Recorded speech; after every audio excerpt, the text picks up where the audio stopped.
Hey, Chris. What's up, man?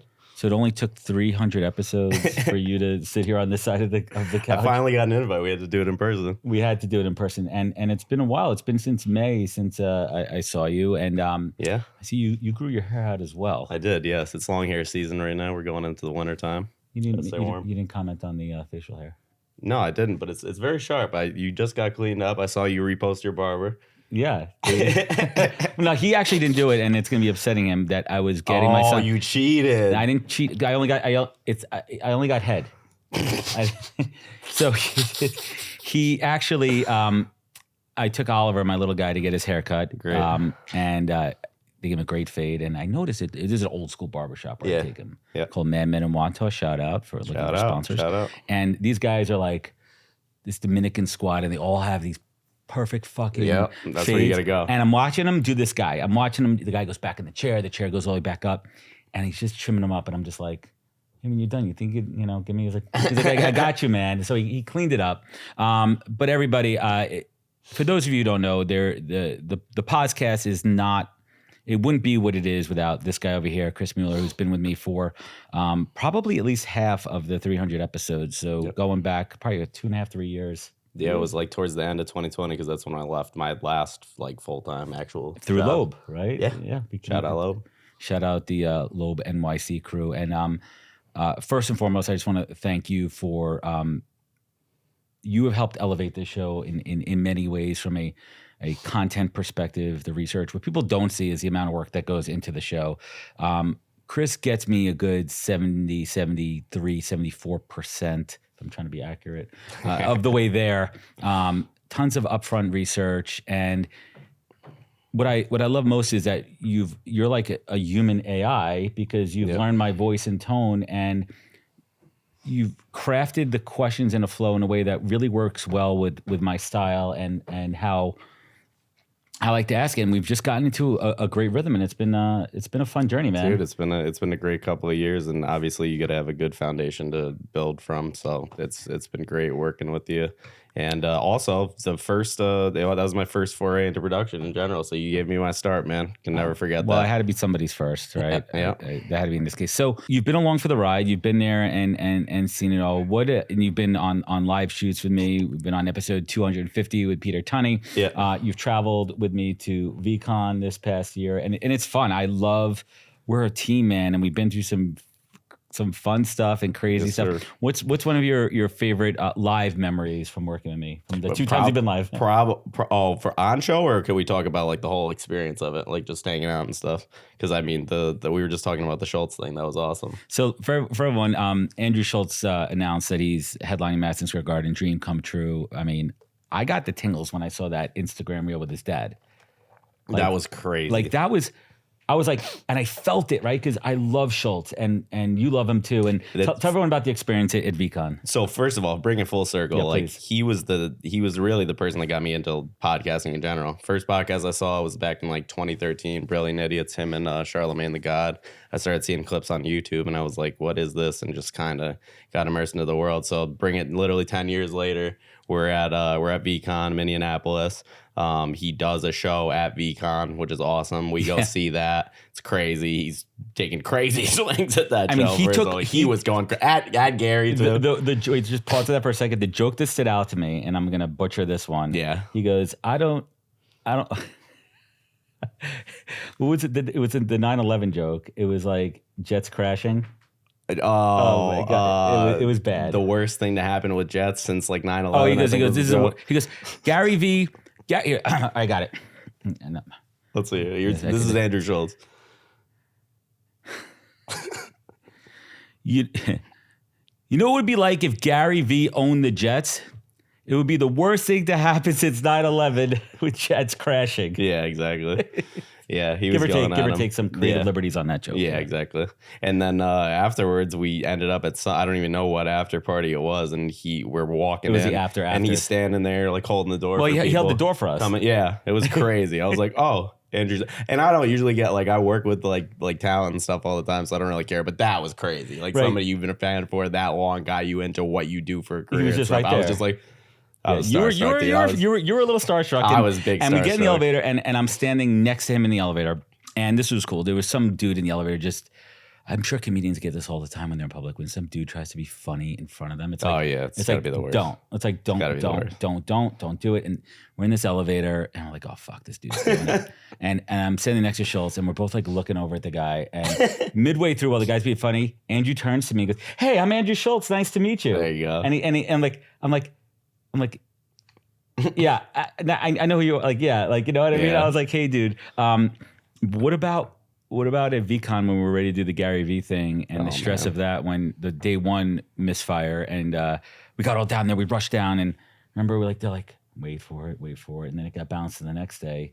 And that was stressful. Yeah, man. We had a lot of fun at VCon. We did a lot. We worked hard through it. And then, it was literally, I've never seen something that like micromanaged. It was literally, we're dealing with like 3-second slots. You can't be, over 5 minutes, 5 seconds rather here. And we ended up recording it on somebody else's equipment because it was literally just like plug and play. And I didn't want to like try to even attempt to set myself up, not, press record on this. And then your Gary interview's fucked. Like it came out well. So what was, from any of the shows, because you edit them also and you prep them, what was a moment that stood out to you? I mean, you listened to them all. Like, what was one of those times where you saw a guest or me even just in like really having a moment and like the goods, as we call it, like the chi of podcasting? I have to still go back to I forget his name off the top of my head, the hockey player.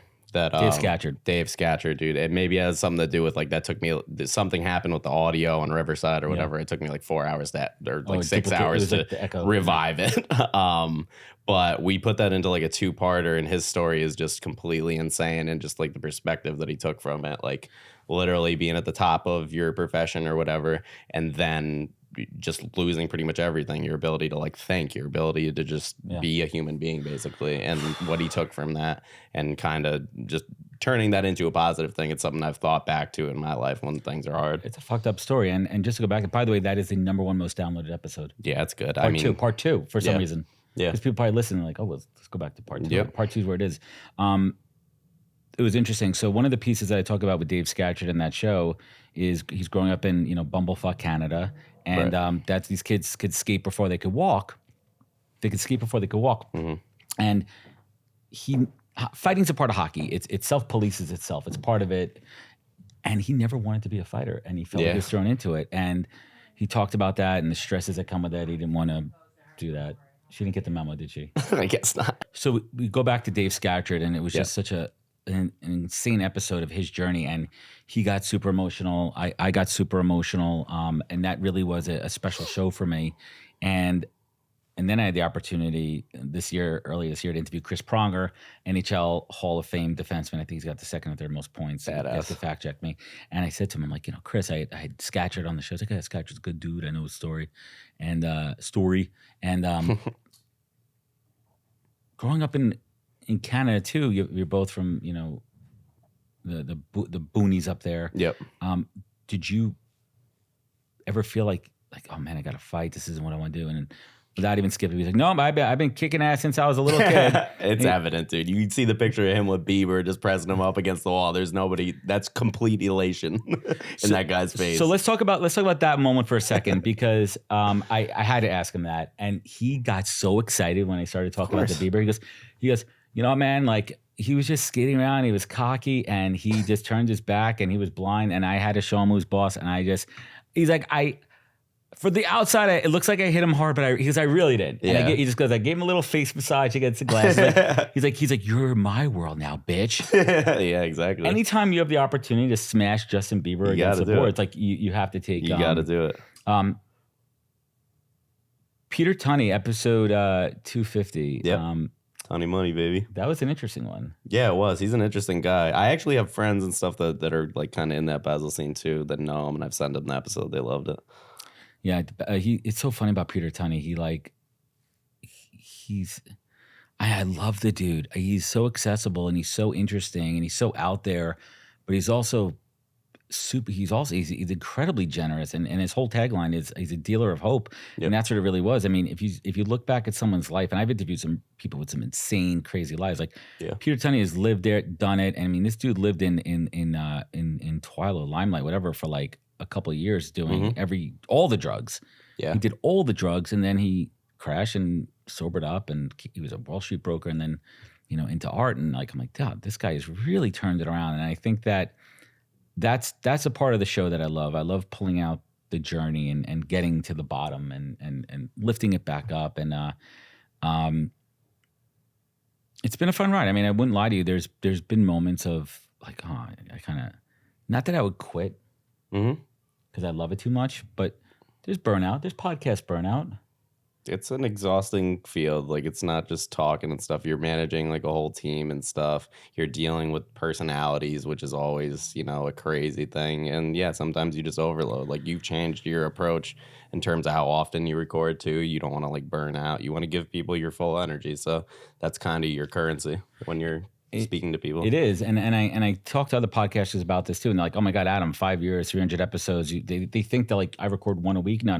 Yeah. This week, this will be my third episode of the week, recording episode 300 in a little bit. But I batch record, and I take the summer off. I'm going to be taking probably early December through January off. Yeah. But I also want to give you some room during the holidays, right? Yeah. Like you're working, I appreciate it. Right? Like, and I'm trying not to overload as well. I mean, we have a lot of shows coming up. Yeah, absolutely. But after that, I think we're done, and I'm not going to book any more shows till January. So, Chris, I just want to thank you from the bottom of my heart. I hope that. I think we have a great partnership. Absolutely, dude. You're a pleasure to work with. It's been exciting to watch you grow, to work here in the studio. Roast Me. How's Roast Me going? It's going good. That was actually one of the meetings that I was taking down in Austin. I'm working with, shout out Raza North, influencer down there that he's got like millions of followers and stuff, and he's got some content. We might be working on something soon with that, so look out for that, hopefully. Yeah, we wifey and I, we played it. I gave you my feedback. There's parts of it I like. It's rough around the edges. But there's so much potential there, and I think once you get into the game and you kind of adapt it into, I think that's part of the ambiguity of it, and not the rigid structure allows you to be a little bit more open with how you interpret the game. Yeah. Right. Yeah, it's a roaster's game. We'll put it that way. Play at your own risk. You play at your own risk. So, how do I want to wrap this here? All right, Chris, what's the single greatest piece of advice that you ever received that you take action on daily? Oh man, that's a funny one because you would think that I would have thought of an answer to this question, but I do have one that came. Times. This is my thing.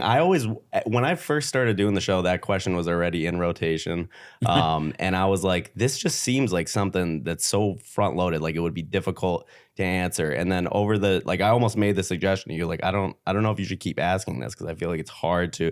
But what happens is as the editor of the show, you see how quickly like something comes to people's minds. Stump the buoy. It's crazy. Shout out to my brother-in-law. He at some point he said something to the effect of like, hey, if this doesn't work out, whatever I'm doing in my career, whatever goes wrong in life, essentially, like I can always go back to digging holes, basically. Digging holes in terms of, for like $5, and I'll make it work and build myself back up from that. So that's been my approach in terms of just trying different shit and seeing if it's going to work. Always go back to digging holes. I appreciate that. Well, so this will be episode number 299 and a half. Love it. 299 and a half. And I haven't had a half episode yet. I've had parts, but I want to squeeze this in here between 299 and 300 to set up what I'm about to do. And Chris, I'm going to be honest with you. This is, I think this is going to be my most challenging episode. We've had some really intense guests. I mean, Bozeman St. John, I put in an insane amount of prep. Matt Higgins, some guests that I really pay honor by the amount of prep and work that we do. Yep. Because it shows. Yep. And you've been preparing for this one for a while. Yeah, I've been preparing for this one for 17 years. And I think back to my interviewing idol, Howard Stern. Mm-hmm. And it's kind of like, it took him, how many years? We'll call it 40 years of broadcasting to have his idol, someone he deeply adores, Bruce Springsteen, on. Yep. And there's personal reasons he didn't have Bruce on. There was some things said between it, but he did. But what people did not see is the amount of preparation and care that goes into a show. And that's what separates a good show from a great show, from Absolutely. a shitty show. And my show wouldn't be where it is without you. I wanted to thank you. I wanted to thank all the listeners out there for joining us for 299 and a half episodes. And I want to thank Chris. And without further ado, let's get on to episode 300. Thanks, buddy. For having me, man. It's hard to shake with this mic over there. I feel you.